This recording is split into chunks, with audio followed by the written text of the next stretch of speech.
오늘 16장은 요셉 자손에 대한 이야기를 하고 있습니다. 요셉 자손이라고 하는 것은 요셉이 애굽에 내려가서 낳았던 두 아들 므낫세하고 에브라임을 이야기합니다. 원래 요셉의 12아들 가운데는 요셉이 들어가고 이 므낫세 에브라임은 손주니까 빠져야 돼요. 그리고 레위 지파가 들어가야 됩니다. 그런데 레위 지파는 기업을 받지 못하게 되었고 받지 않는 것으로, 왜? 하나님께서 레위 지파의 기업이 되어 주셨기 때문이에요. 그리고 야곱이 죽기 전에 요셉의 두 아들을 함께 오라 그럽니다. 그리고 에브라임과 므낫세가 오니까 손을 얹어서 축복 기도를 해버리고 아들로 입양을 해버린 거예요. 그러니까 손자였는데 아들이 된 거죠. 그래서 장자의 몫을 요셉 자손이 가져가는 겁니다. 왜? 장자는 두 몫을 받거든요. 부모의 노후를 봉양하고 장래가 났을 때 장래까지 다 감당할 자녀이기 때문에 반드시 두 몫을 차지하게 되는데, 르우벤은 장자였지만 아버지의 여자를 동침한 그 죄로 인해서 장자권을 빼앗기게 돼요. 그리고 장자의 권리가 요셉에게, 그래서 요셉의 아들들이 한 몫, 두 몫을 받게 되는 겁니다. 그래서 오늘 1절부터 이제 쭉 17장까지 그 요셉의 자손들이 제비를 뽑아서 땅을 차지하는 이야기가 기록되어져 있는데, 이 땅이라고 하는 게 그래요. 땅이 직사각형으로 이렇게 강원도를 18개 시군을 구분을 해봐도 직사각형으로 딱딱 되어져 있는 시군은 하나도 없어요. 산 강을 끼고 전부 꼬불꼬불해요. 길을 가다 보면 분명히 춘천이었는데 갑자기 홍천이 나오고 다시 춘천이 나오고 뭐 이런 식으로 꼬불꼬불해요. 그 가나안 땅의 12지파가 나누어 가진 경계를 지금 이렇게 표시를 해놓은 거예요. 지금도 이 지명을 찾아서 연결하기가 쉽지 않아요. 왜? 지명들이 바뀌었기 때문에. 그런데 분명히 이 이야기들을 기록해 놓은 것은 이스라엘이 가나안 땅을 정복하고 땅을 이렇게 제비 뽑아서 나누어 가졌다라고 하는 것이 역사적인 사실이라는 것을 이 성경 속에 기록을 남겨 놓았습니다. 그런데 므낫세가 요셉의 장자였고 에브라임이 둘째였는데, 이 요셉이, 야곱이 기도할 때 이 손을 이렇게 기도한 게 아니라 이렇게 기도했거든요. 그러니까 요셉이, 아버지 손을 잘못 얹으셨어요. 똑바로 얹으셔야죠. 나도 알아 이놈아. 그런데 그냥 하나님의 뜻이라는 거예요. 그래서 오늘 말씀에 보면 4절에 보면 요셉의 자손 므낫세와 에브라임이 그들의 기업을 받았더라 이렇게 놓고, 5절 말씀 보면 에브라임 자손의 기업이 먼저 나오는 거예요. 왜? 야곱이 둘째였던 에브라임 머리에 오른손을 얹었거든요. 그래서 에브라임 자손이 먼저 기업을 받게 되고, 므낫세와 에브라임 가운데 둘째였던 에브라임 지파가 가나안 서쪽 가나안 땅에 가장 넓은 땅을 차지하게 되는 거예요. 그런데 문제는 10절 말씀 보면 그들이 게셀에 거주하는 가나안 족속을 쫓아내지 아니하였으므로 가나안 족속이 오늘까지 에브라임 가운데 거주하며 노역하는 종이 되었더라. 이 땅을 정복은 했어요. 성읍을 정복했어요. 예를 들면 그런 거예요. 춘천을 정복을 했는데 춘천에서 가장 높은 곳에 살고 있는, 예를 들어서 뭐 대룡산이라든지 아니면 뭐 구봉산이라든지 이런 산 꼭대기에 성을 쌓고 있는 그런 성읍들은 정복을 못한 상태인 거예요. 정복하라고 그랬는데 정복 안 하고 그냥 살려둔 거예요. 그러니까 그 사람들이 포위되어서 있으니까 나중에 우리 항복할 때니까 살려주세요. 그래서 그냥 성문 열고 내려와서 같이 살면서 종으로 그렇게 살려둔 거예요.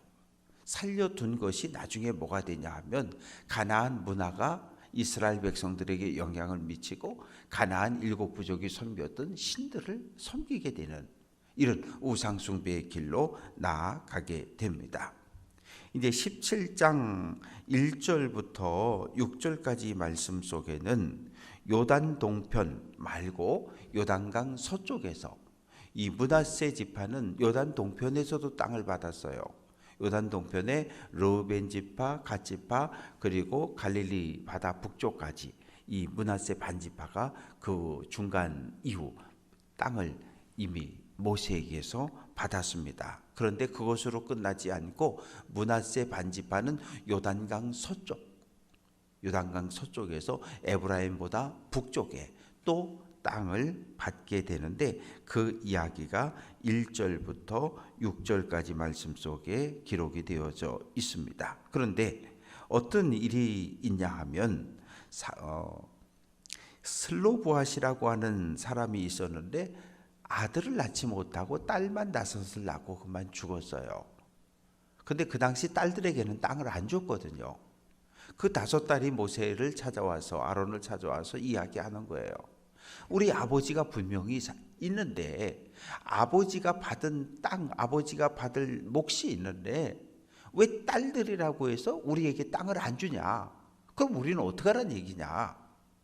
아들이 있으면 아버지의 땅 전체를 우리가 받는 건데 아버지가 없다고 우리에게 땅을 하나도 안 주면 우리는 어떻게 살아가란 말이냐? 이건 공정하지 못하다. 그러니까 모세가 하나님께 기도해요. 하나님, 이 지금 슬로보앗의 딸들이 와서 이렇게 이야기하는데 이거 어떻게 하면 좋아요? 아들에게만 땅을 주라고 했는데 어떻게 하면 좋겠습니까? 그랬더니 하나님께서 바로 응답을 주셨어요. 모세야, 슬로보앗의 딸들의 주장이 옳아. 아버지가 아들이 없이 딸만 5을 낳았을 경우 아버지의 유산을 딸들에게 나누어 줘라. 그래서 그 이야기를 지금 하는 거예요. 4절 말씀 보면 하늘 여호와께서 모세에게 명령하사 우리 형제 중에서 우리에게 기업을 주라 하셨다 하매 여호와의 명령을 따라 그들에게 그들의 아버지의 형제 중에서 기업을 주었다. 그래서 5 분깃을 이 딸들이 차지하게 됩니다. 그 이야기는 어디냐면 민수기 27장에 나오는 이야기를 근거로 해서 땅을 5 분깃을 차지하게 돼요. 그리고 이제 7절부터 11절까지 말씀 속에는 므낫세 반지파가 요단강 서쪽에서 받은 땅에 대한 이야기를 하고 있는데 그 경계가 어디냐? 가나 시내라는 거예요. 가나 시내를 중심으로 해서 남쪽은 에브라임, 북쪽은 므낫세가 차지를 하게 됩니다. 그래서 이후에 이스라엘이 남과 북으로 분단되어졌을 때 남쪽은 유다가 예루살렘을 중심으로 베냐민 지파와 하나의 나라를 세우고 북쪽은 10개 지파가 에브라임을 중심으로 해서 그러니까 유다, 베냐민 그 위가 에브라임이에요. 그렇게 해서 이 남과 북으로 분단이 되어지고 에브라임과 므낫세가 중심이 되어서 북이스라엘을 끌고 가는 것을 볼 수 있습니다. 그런데 어떤 문제가 또 생겨지냐 하면 이 땅들이 서로 막 섞이게 되는 거예요. 분명히 에브라임 지파 땅인데 므낫세 성읍들이 몇 개 들어와 있고 므낫세 땅인데 거기는 에브라임 지파의 성과 마을들이 조금 있고 또 11절 말씀 보면 이사갈과 아셀 지파 땅에도 므낫세의 소유가 있고 왜 땅들이 이렇게 꼬불꼬불 막 뒤죽박죽 섞이다 보니까 큰 틀에서 볼 때는 므낫세 땅인데 조금 몇몇 곳에는 에브라임 성과 사람들이 들어와서 살고 있었다는 이야기를 하고 있습니다. 12절 13절 말씀 보면 므낫세 자손이 그 성읍들의 주민을 쫓아내지 못하며 가나안 족속이 결심하고 그 땅에 거주하였더니 므낫세 지파가 땅을 받았는데 저 산꼭대기 아주 강한 몇몇 곳들은 점령을 다 못한 거예요. 안 한 거예요. 싸우기 싫어서, 피 흘리기 싫어서, 귀찮아서. 그러다 보니까 나중에 그러한 성읍들이, 그곳에 사는 주민들이 여러 가지 문제를 일으키게 되고 결국은 우상숭배의 길로 나아가게 됩니다. 그리고 한동안은 좋았어요. 왜? 갑자기 노예들이 많이 생겼거든요. 종으로, 하인으로 부릴 수 있는 사람들이 많이 생겨났기 때문에 경제적인 유익도 얻을 수 있었고, 그러나 결론적으로는 하나님 말씀에 불순종하게 되었고 결국은 우상숭배로 인해서 나라가 하나님의 심판을 받게 됩니다. 그런데 하나의 사건이 벌어집니다. 요셉 자손이 14절 여호수아에게 나왔어요. 여호수아, 우리 요셉 자손은 에브라임과 므낫세 지파는 인구수가 제일 많은데, 왜냐하면 인구가 정말 많았어요. 2차 인구조사했을 때 므낫세 52,700명, 에브라임 32,500명. 두 지파를 합치면 다른 지파 3개, 4개 합친 것만큼 인구가 많았단 말이에요. 그럼 우리가 인구가 이렇게 많은데 왜 우리에게 분깃을 하나만 주냐? 더 달라는 거예요. 모자란다는 거예요. 더 내놓으라는 거예요. 그러니까 제비를 뽑았다는 얘기는 인간적인 생각을 다 내려놓았다는 이야기인데, 제비를 뽑아서 가장 지도를 보면 제일 넓은 땅을 차지한 거예요, 두 지파가. 그런데도 인구 비례로 하면 모자르니까 더 내놓으라는 거예요.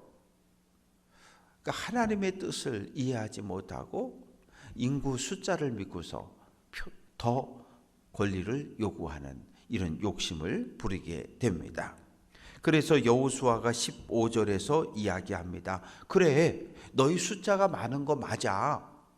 많은 거 맞아. 지금 받은 땅 안에 너희가 정복하지 않은 저 산에 살고 있는, 저 산 높은 곳에 살고 있는 저 성읍을 공격해서 그 땅 다 차지해. 그 땅까지 가져. 그러면 될 거 아니야. 그랬더니 요셉 자손들이 이야기합니다. 16절, 안 된다는 거예요. 저 산꼭대기에 높은 성을 쌓고 있고 저 사람들은 철병거를 가지고 있다는 거예요. 철병거를 가지고 있기 때문에 싸우면 승리할 수는 있겠는데 우리도 피해가 많고 군사들이 전사할 수 있으니까 안 하겠다는 거거든요. 그래서 여호수아가 책망하면서 다시 한번 권면합니다. 여러분들은 군대도 많고 그리고 싸워서 이길 수 있는 군사력도 가지고 있고, 그러니 싸워라. 그러면 하나님께서 여러분에게 승리할 수 있도록 힘을 줄 거고 반드시 이기게 할 테니까 올라가서 싸워서 차지하라고 이야기해요. 그러나 끝내 하지 않습니다. 이건 뭐예요? 하나님 말씀의 불순종이거든요. 하나님은 가나안 땅에 있는 모든 7 족속을 다 내쫓으라 그랬는데 내쫓지 않는 거예요. 그래서 결국은 하나님 말씀에 불순종을 결정하게 되고 그 일이 나중에는 우상숭배로 가고, 우상숭배는 결국 하나님의 진노를 받아서 북이스라엘도 남유다도 멸망하게 되는, 또 사사시대에 가서 계속해서 힘을 키운 가나안 다른 부족들에 의해서, 주변 민족들에 의해서 침략을 받고 고난을 당하는 역사가 이어져 가는 것을 볼 수 있습니다. 말씀을 정리해 봅니다. 가나안 땅 지도를 12지파가 땅을 분배받은 지도를 언제 한번 보여드릴 텐데, 보면은 유다 지파는 가나안 남쪽의 넓은 땅을, 에브라임 지파는 중앙에, 그리고 므낫세는 가나안 갈릴리 북쪽까지, 또 요단 동쪽 절반, 이 세 지파가 거의 가나안 전체의 한 3분의 이 정도 어마어마한 땅을 갖게 돼요. 그리고 나머지 9집 아들은 조금씩 갖는 거예요. 인구수가 적었으니까. 하나님께 많은 복을 받았어요. 복을 받았는데 그 받은 복을 선용하지 못하고 더 탐욕과 욕심을 부리는 요셉 지파의 모습이 오늘 말씀 속에 기록이 되어져 있습니다. 그러나 분명한 것은 야곱의 예언대로 요셉 지파가 두 몫을 차지함으로 장자의 권리를 이렇게 물려받게 됩니다. 가만 보면 므낫세와 에브라임 지파는 가장 넓은 땅, 그리고 아주 비옥한 땅, 초지가 잘 발달된 이런 정말 좋은 땅들을 분배받았음에도 불구하고 불평하고 있어요. 투덜투덜대고 있어요. 더 달라고, 더 가져야 된다고 욕심을 부리고 교만한 모습을 보이고 있습니다. 오늘도 우리는 믿음의 길을 걸어서 하나님 나라를 향해 한 발짝 나아가는 행진을 계속해야 합니다.